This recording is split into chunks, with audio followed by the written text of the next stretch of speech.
Everyone thought she was just a little waitress with a tray, until the millionaire CEO discovered why a 5-year-old girl was working in a restaurant. The restaurant was buzzing with the kind of noise that only comes when the tables are full and the air is heavy with the smell of expensive dishes being served one after another, but through the chaos there was a sight that didn't belong, and it made some guests whisper while others pretended not to notice. A little girl no older than 5 darted between the tables with a tray that seemed far too big for her small hands, balancing glasses of water with an expression of concentration that made her look older than her years, yet her oversized red apron and white t-shirt betrayed the truth that she was only a child. Her blonde hair was tied back messily and strands kept falling into her tired blue eyes, and every step she took seemed both too quick and too hesitant, like she was running on nerves rather than strength. Guests looked at her, some shaking their heads in disapproval, others shrugging as if the sight of a child working in a busy restaurant was just another oddity in the city, but no one reached out to help, and she kept running from table to table, tripping slightly on the legs of chairs and bumping against older waiters who sighed but said nothing. She moved quickly toward one table with her tray, her arms trembling under the weight of the glasses, and in that moment she looked around at the grown-ups who laughed, ordered, and ate plates of food she could only dream of tasting, and her lips pressed tightly together as if she was holding back something, whether it was tears or words she couldn't say, no one could tell. The owner of the restaurant lingered near the counter, watching her with an unreadable expression that was half pity and half pragmatism, as though he knew the child should not be there but had grown used to her presence. Whenever she stopped for a second to catch her breath, she quickly glanced toward the kitchen where a glass jar stood in the corner, half filled with crumpled bills and coins, and her small face would harden with determination before she picked up another tray and rushed back into the dining room. She wasn't playing, she wasn't pretending, she was working because she had no other choice, and that knowledge clung to the air around her like a shadow no one wanted to acknowledge. When a group of guests laughed too loudly and one waved her over impatiently, she stumbled as she turned too quickly, and the tray tilted dangerously. A glass slipped from her shaking hand and shattered on the floor with a sound that cut through the chatter, making everyone at nearby tables turn their heads. For a split second the girl froze, her whole body stiff with fear, her eyes wide, and her lips trembling as if she might cry, but instead she dropped to her knees and tried to gather the shards with her tiny fingers, muttering apologies so quietly they barely escaped her lips.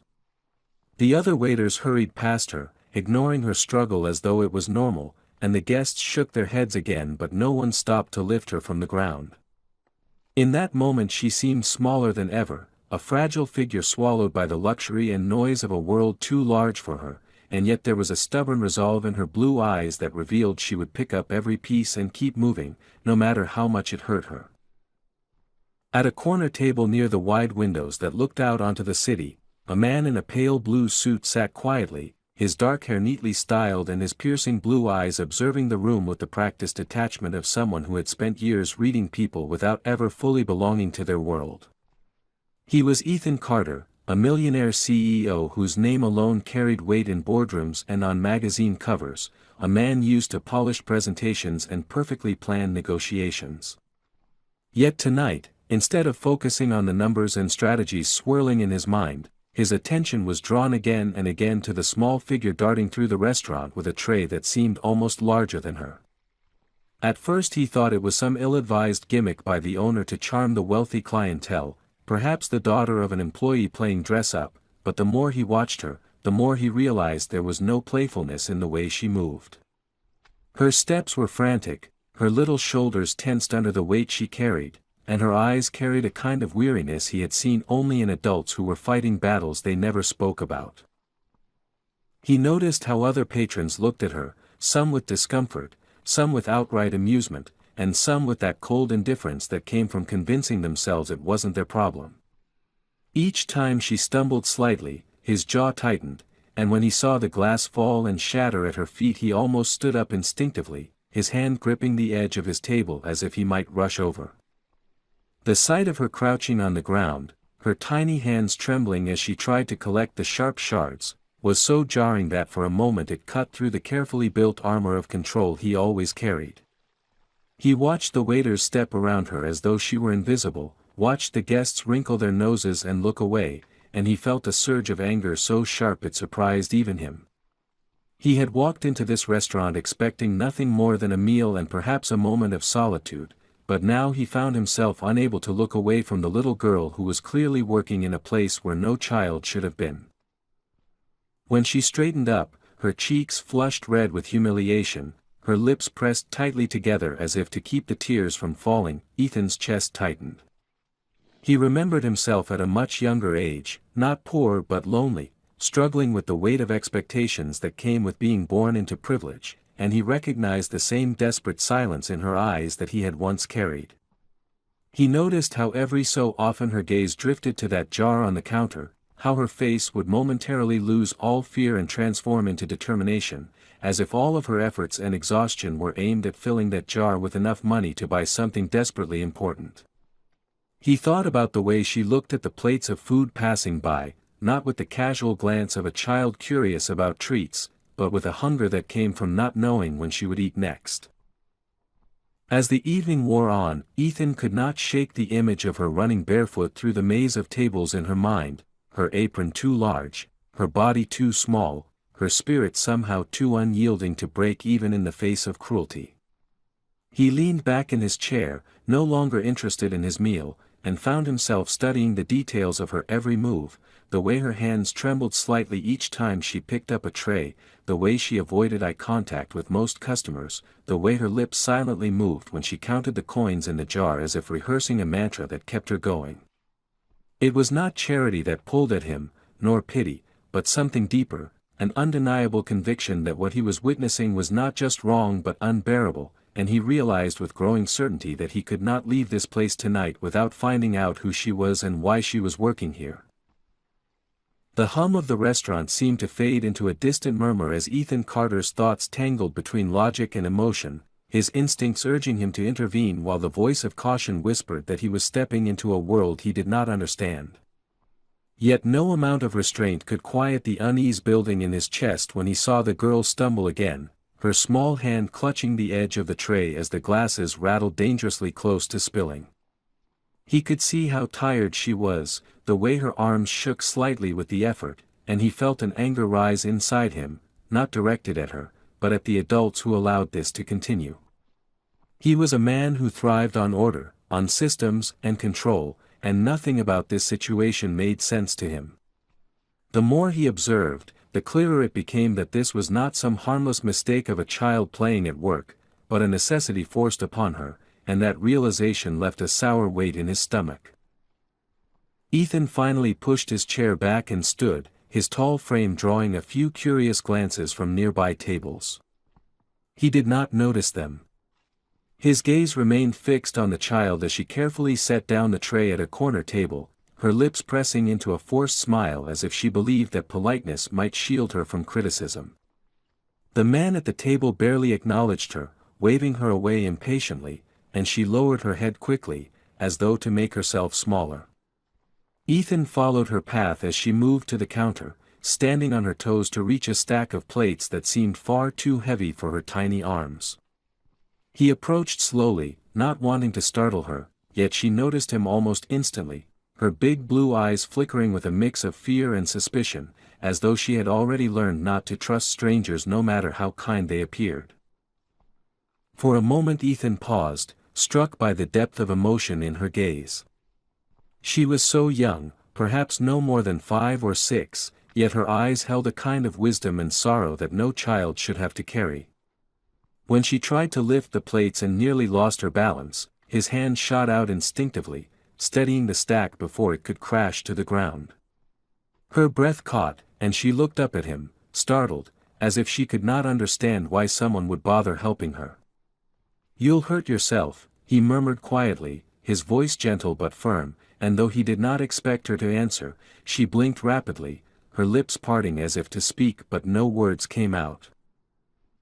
The girl hesitated, then whispered so softly he almost did not catch it, "I have to." The phrase carried no explanation, but in that moment Ethan understood more than she intended.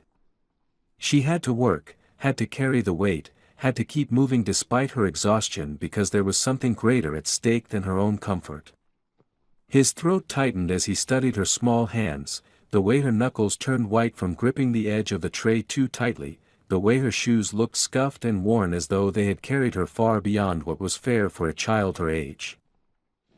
He crouched slightly so that his eyes were level with hers, lowering himself in a way he rarely did for anyone, and asked softly, "Why are you here? Who is making you do this?" Her eyes darted away toward the jar on the counter, and then back to him with a mixture of guilt and determination.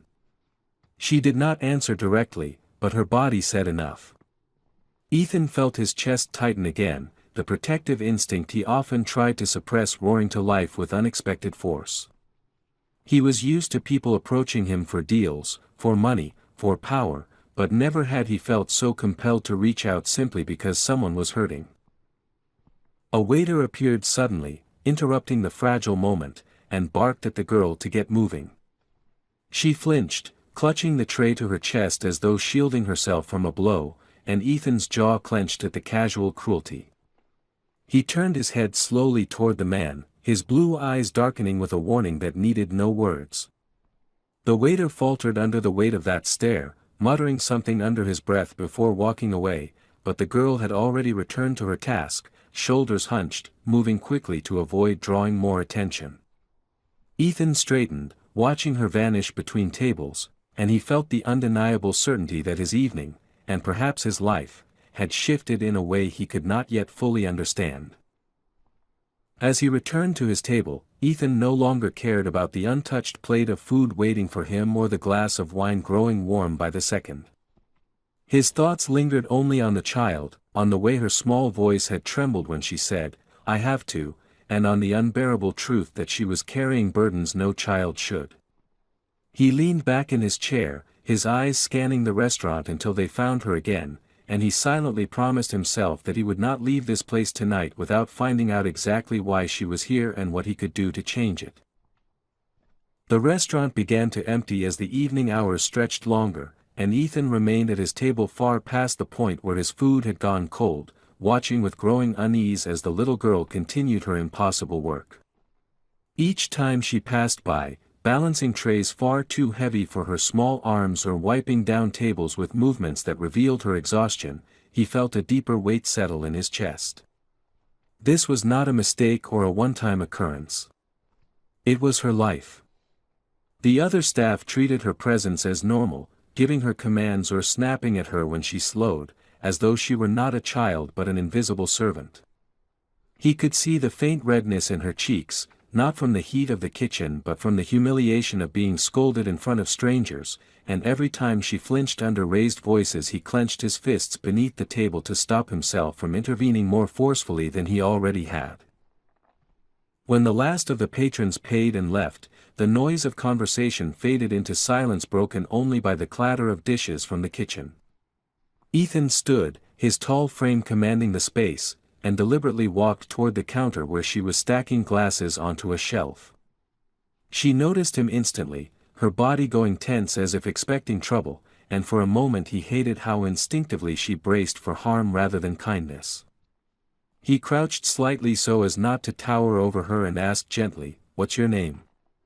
Her lips trembled before she whispered, "Lily," as though saying her own name aloud might cause someone to scold her again. The simplicity of the answer cut through him. Lily. A name that deserved to be spoken with joy, with laughter, not in the hushed tone of a child who had learned to fear being noticed. Ethan nodded slowly, repeating her name quietly, trying to show her it was safe. "Lily," he said again, softer, and her eyes flickered up at him for just a moment before darting back down. "Why are you working here?" he asked, not unkindly but firmly enough that she knew he needed the truth. She hugged her small arms around herself and shook her head, her curls brushing against her cheeks as though she wished she could disappear. Then, in the smallest voice he had ever heard, she said, "I need money for my mom." The word struck him with the force of a blow. He searched her face, realizing now why she had been so determined, why her voice had cracked when she said, "I have to." She was not working for toys or treats, not even for herself, but for her mother. Ethan's heart tightened as he considered the desperation it would take for a child so young to believe this was her responsibility. He wanted to ask more, to understand fully, but before he could press further, one of the cooks shouted her name and she jumped in fright, nearly knocking over a glass. Ethan turned sharply, his eyes narrowing at the man, and the cook quickly busied himself with his work, muttering under his breath. Ethan leaned closer to Lily, his voice low and calm. "You don't have to tell me everything now. But I want to help you. Will you let me?" For a long moment she stared at him, her eyes shimmering with uncertainty, as though the idea of being helped was a language she barely understood. She bit her lip, hesitated, then whispered, "If you want to." He felt something break open in his chest at that response, not because it was enthusiastic but because it revealed the depth of her loneliness. She did not expect anyone to choose her, and so she left the decision entirely to him. He reached into his jacket pocket and pulled out his wallet, slipping a crisp bill onto the counter without making a show of it. "For tonight," he said softly, "so you don't have to carry more." Her eyes widened as she looked at the money, her tiny hand hovering as if afraid to touch it, as though it might vanish if she did. He gently nudged it closer to her and then stood, giving her space so she would not feel trapped. "I'll be back," he told her, his tone carrying a promise that even she, in her young age, seemed to understand. As Ethan walked out of the restaurant into the cool night air, his mind was a storm of questions. Who was caring for her mother? Where did Lily go when the restaurant closed? Did anyone even know what was happening to her? The city lights blurred around him as he tightened his coat against the wind, his thoughts circling back again and again to the image of her small figure balancing those trays, her voice barely audible as she confessed her secret. He had spent years negotiating billion-dollar deals, navigating boardrooms filled with ruthless men, but nothing had ever felt as urgent, as necessary, as this child's quiet plea for help. And so, as he got into his car and started the engine, he did not think of his meetings the next morning or the projects awaiting his attention. He thought only of Lily, and the resolve building within him hardened into certainty. This was not something he could walk away from. For the first time in years, Ethan Carter felt that his wealth, his power, his influence, all the things that had defined his life, finally had a purpose greater than himself. And that purpose began with a little girl in a red apron who carried the weight of the world on her small shoulders. The next evening Ethan returned to the small family restaurant earlier than before, determined not just to observe but to begin unraveling the truth. The dining room was already filling with people, the clatter of silverware and the low hum of conversation masking the hurried footsteps of the staff. He noticed Lily immediately, her blonde hair tied back messily as she carried a tray nearly her size from the kitchen to a table in the corner. She moved quickly, dodging chairs and weaving between adults who barely noticed her, but her steps lacked the carefree bounce of a child. Instead, every movement seemed calculated, learned through repetition, as if this routine had been drilled into her by necessity. Ethan's jaw tightened as he watched her set the tray down, her small arms trembling slightly under the weight, before rushing back for the next order. He found a seat near the counter, where he could both keep an eye on her and position himself for conversation. When Lily passed by again, he caught her gaze and gave her a small smile. She hesitated, her eyes flickering with something like recognition, before quickly looking down and hurrying past. Ethan didn't press. He knew trust, especially from a child who had clearly been taught not to rely on adults, had to be earned one patient step at a time. After some time he saw his chance. Lily had been sent to wipe down an empty table near where he sat, her small hands barely able to wring the damp cloth. He leaned forward and said quietly, "Lily, do you remember me?" She froze, glancing around to make sure no one was watching before nodding once. Ethan's voice softened as he continued, "I told you I'd be back. Can you tell me more about your mom?" At the mention of her mother, Lily's eyes filled with worry, and for a moment she seemed on the verge of retreating completely. But then, with a shaky breath, she whispered, "She's sick. She doesn't wake up much. I have to help." The simplicity of the words belied the weight they carried, the kind of burden that should never fall on a child's shoulders. Ethan swallowed hard, fighting to keep his composure. "Where is she?" he asked gently. Lily glanced toward the back of the restaurant and shook her head. "Not here. At home. I bring money to her." Their conversation was cut short when a man from the kitchen barked her name. She jumped and nearly dropped the cloth, scurrying away before Ethan could say more. His eyes followed her with a growing sense of urgency. This was not just about a little girl working illegally in a restaurant. This was about survival, and the adults around her were either exploiting her or ignoring the signs. Determined, Ethan waited until the restaurant quieted again and then sought out one of the older waitresses, a woman with tired eyes who seemed less hostile than the others. He struck up casual conversation, then carefully steered it toward Lily. The woman sighed, glancing toward the kitchen as though afraid of being overheard. "That girl shouldn't be here," she muttered. "But what can I do? She shows up every day. Says she needs the money. The boss doesn't ask questions as long as she works." Ethan pressed further, and though the woman hesitated, she eventually revealed that Lily's mother had been ill for a long time. Rumor had it she was bedridden, possibly terminal. Lily was the only one in the family strong enough, or desperate enough, to step into her mother's place. Ethan left the restaurant that night with more answers than before but far more questions as well. He couldn't stop picturing Lily's small hands carrying plates meant for grown men or the way her voice broke when she spoke about her mother. The image of her trudging home after closing, clutching whatever small bills she had earned, haunted him. Sitting in his car, he realized he had reached a crossroads. He could hand this over to social services and walk away, convincing himself that he had done his part. Or he could step further in, risking entanglement in a life that had nothing to do with boardrooms and contracts but everything to do with humanity. For Ethan, the choice was no longer a question. Something in Lily's resilience, in her quiet determination despite the crushing unfairness of her circumstances, had pierced through the layers of detachment he had built over years in the corporate world. He could not, and would not, abandon her to a system that might not see her the way he did. He saw a child who deserved safety, love, and a chance at a future not defined by hardship. As he drove away, he made himself a promise. Tomorrow he would not just visit the restaurant. He would follow her when her shift ended, no matter where it led, until he found the truth. The night stretched before him heavy with anticipation, but for the first time in a long while, Ethan felt his wealth and power might serve something greater than profit.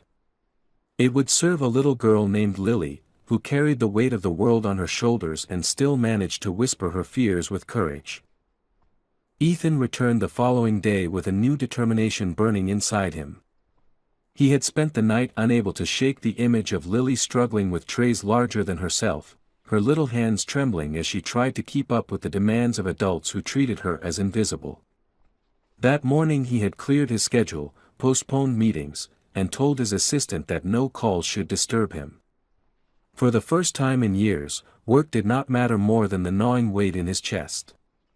As evening fell, he parked his car discreetly near the restaurant and watched from a distance as Lily appeared, her small figure dwarfed by the large doors she pushed open. She wore the same faded shirt and red apron, the corners frayed, and she quickly disappeared inside. Ethan leaned back in his seat, waiting patiently until he saw her again much later, leaving the restaurant with a bundle of bills clutched tightly in her hand and her eyes scanning the street like someone already accustomed to caution. He let her walk a block ahead before following at a distance, careful not to frighten her. The streets grew darker as she moved away from the busier parts of town, and the glow of storefronts gave way to cracked sidewalks and dimly lit apartment buildings. She walked briskly, her little legs carrying her with surprising determination, and Ethan realized she had done this countless times before. At one point she stumbled over a broken section of pavement but caught herself without complaint, adjusting the apron she still wore. He felt a surge of anger that no child should know this kind of exhaustion, let alone while carrying the burden of being the only provider for her household. After nearly 20 minutes of weaving through side streets, she reached a rundown building with peeling paint and windows patched with cardboard. Ethan hung back, waiting as she slipped through the main entrance. His instincts urged him to rush after her, but he forced himself to move slowly, climbing the stairs with deliberate quiet. The faint smell of dampness and neglect filled the narrow hallway, and he could hear muffled voices from behind closed doors. Lily stopped at the very end of the hall and pushed open a door that groaned on its hinges. Ethan approached cautiously, pausing outside, his heart racing as he listened. Inside, Lily's soft voice drifted out, and his chest tightened when he realized she was speaking to someone who could barely respond. "Mama, I'm back. I brought the money. I'll buy medicine tomorrow. You just have to hold on, okay?" There was silence, then the faint sound of labored breathing. Ethan closed his eyes briefly, the reality of the situation pressing down on him harder than he had imagined. He could picture the scene even without seeing it, a frail woman lying in bed, a child speaking to her as though she could carry the weight of hope alone. Finally, unable to wait any longer, he knocked gently on the door. The sound startled Lily, who gasped and ran to open it. Her wide blue eyes filled with alarm when she saw him standing there. "You followed me," she whispered, her voice a mix of fear and accusation. Ethan knelt down to her level, his tone steady but full of warmth. "I promised I would help you. Please, let me in." For a moment she hesitated, torn between suspicion and the desperate need for someone to share her burden. Then, slowly, she opened the door wider and allowed him inside. The room was small and dimly lit, its furniture worn and sparse. A thin blanket covered the figure of a woman lying on the bed, her face pale, her hair damp with sweat. The rise and fall of her chest was shallow, each breath a struggle. Ethan felt a lump form in his throat as he stepped closer, the harsh contrast between his tailored suit and the brokenness of the room making him painfully aware of how far removed his world had been from theirs. Lily stood by her mother's side, clutching Ethan's hand now as though she had decided in that instant to trust him completely. "This is my mom," she said softly, her voice trembling. "She's been sick for a long time. I try to make enough money for food and medicine, but sometimes it's not enough. Please don't take me away from her." Her plea broke him. He knelt by the bedside, studying the woman's fragile frame, and turned to Lily with a promise he meant with every fiber of his being. "I won't take you away. I'll help you both. You don't have to do this alone anymore." The little girl's eyes welled with tears, her small body leaning against him as if she had finally allowed herself to rest in someone else's strength. Ethan stayed with them for hours that night, listening, observing, and quietly formulating a plan. As he left much later, he knew his life had already changed irrevocably. This was no longer about chance encounters or temporary assistance. This was about stepping into a role he had never imagined for himself, one that demanded not money alone but heart, presence, and courage. And for the first time, he felt ready. Ethan's presence in Lily's life quickly became something more than that of a benefactor or stranger who had stumbled upon her circumstances. Over the next weeks, he found himself constantly rearranging his life, shifting meetings, canceling flights, and setting aside the endless demands of his company just to be near her and her mother. What had once been his carefully curated world of power, deals, and numbers now seemed hollow when compared to the fragile little family surviving in that dim apartment. He would arrive in the evenings with bags of groceries, medicine, or simply small things that made Lily smile, a coloring book, a warm blanket, or once, a plush toy that reminded him of her innocence. But more important than what he brought was the way he began to listen and watch, realizing that money alone would not repair the fractures that years of neglect and hardship had left behind.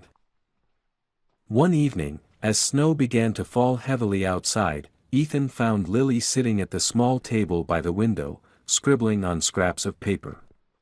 He gently asked what she was doing, and she looked up with her blue eyes shining in the dim light and told him she was writing lists of things she wished for, not for herself but for her mother. "I want her to walk again. I want her to smile more. I want her not to cry at night when she thinks I'm asleep." Her words pierced him in ways he had not known possible, stripping away every defense he had built over years of running his empire. He knelt beside her, resting his hand on hers, and told her quietly that they would do everything possible to make those wishes come true. She asked him if he really meant it, her voice trembling as though she had been disappointed too many times before, and he swore to her that he would not leave them to face this alone. The turning point came a few days later when her mother's condition worsened suddenly.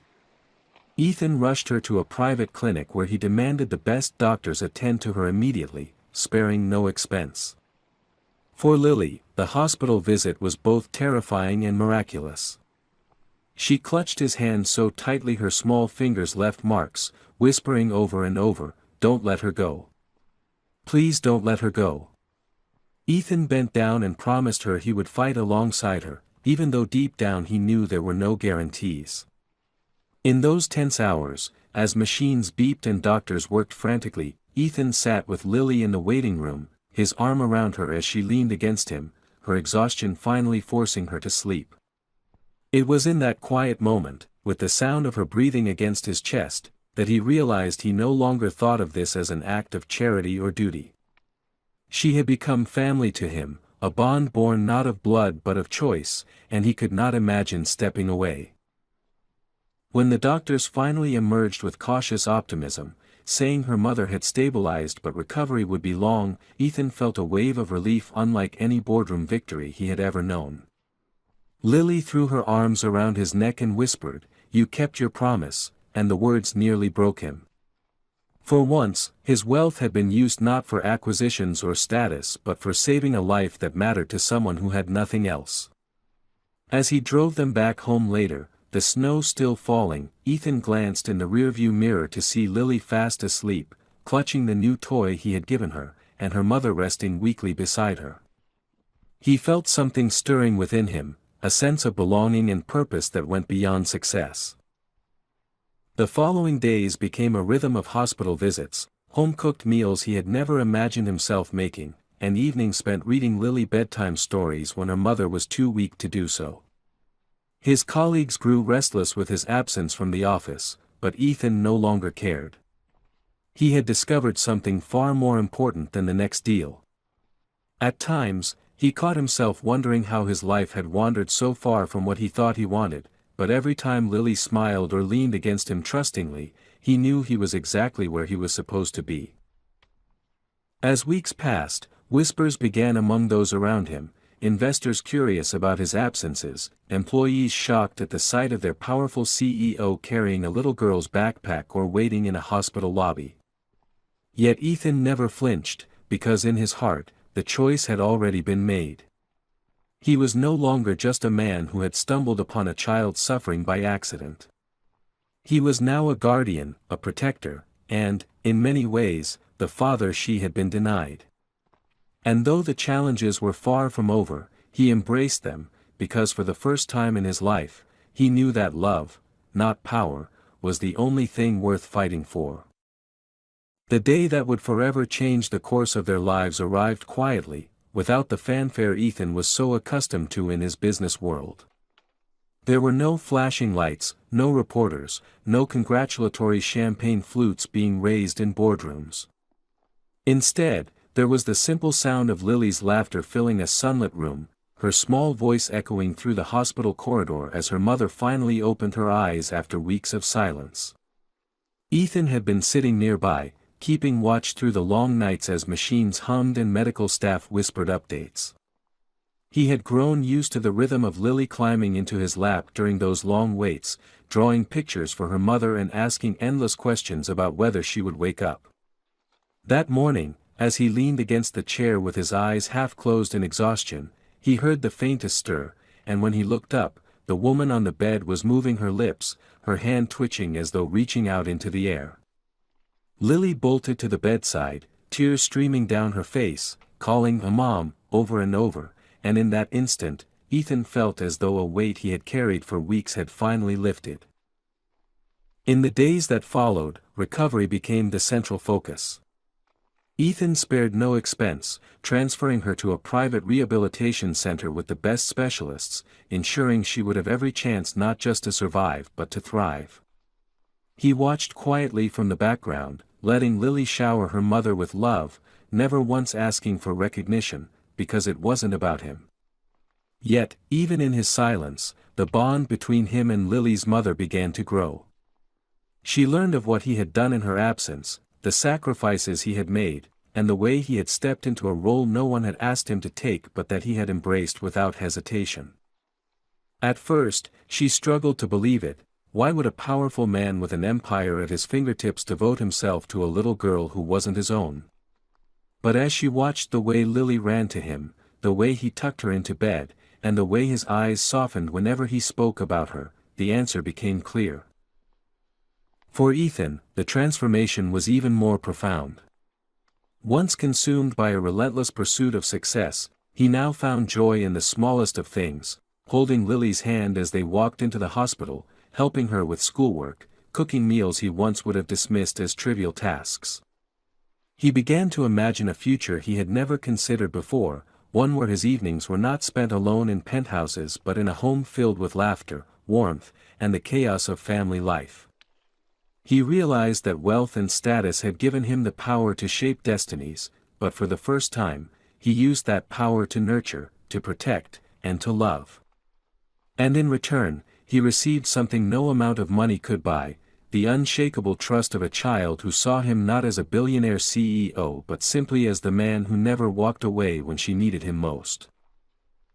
The turning point came one evening when Lily, nestled in between them, asked the question that silenced them both. "Can we all stay together forever?" she whispered, her small hand gripping Ethan's on one side and her mother's on the other.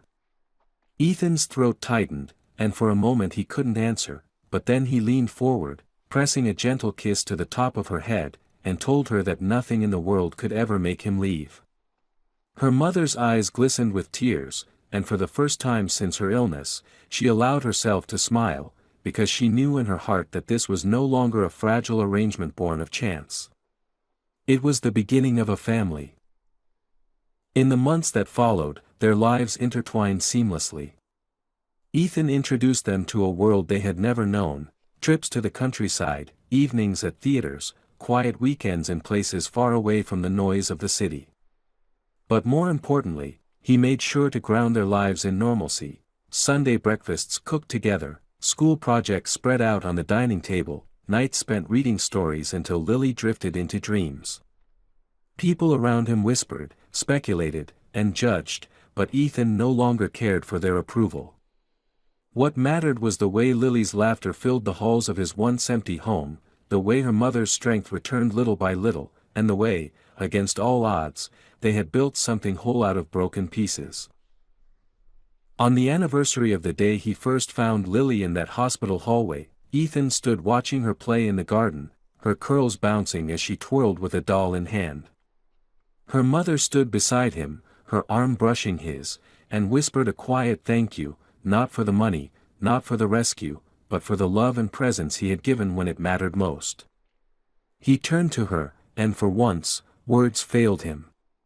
He realized that his greatest fortune was not in his empire, not in the numbers stacked in his bank accounts, but in the fragile, unexpected family he had been blessed to find.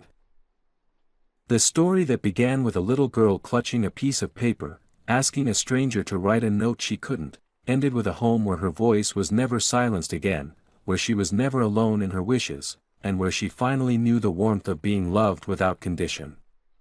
For Ethan, the man who once thought he had everything, it was the most shocking revelation of all: that true wealth was measured not in power or possessions, but in the moments when love is given and received without hesitation, creating bonds that time and hardship could never break.